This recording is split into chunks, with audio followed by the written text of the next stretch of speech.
Com a associació Víctimes 29 d'octubre anem a actuar judicialment,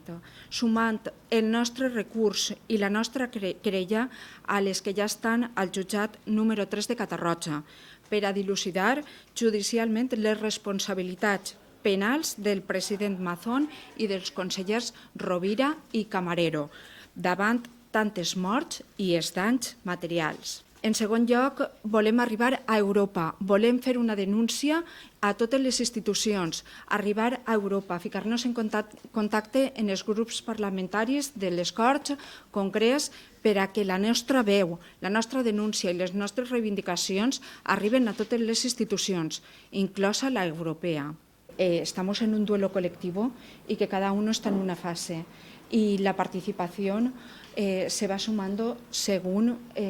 las necesidades,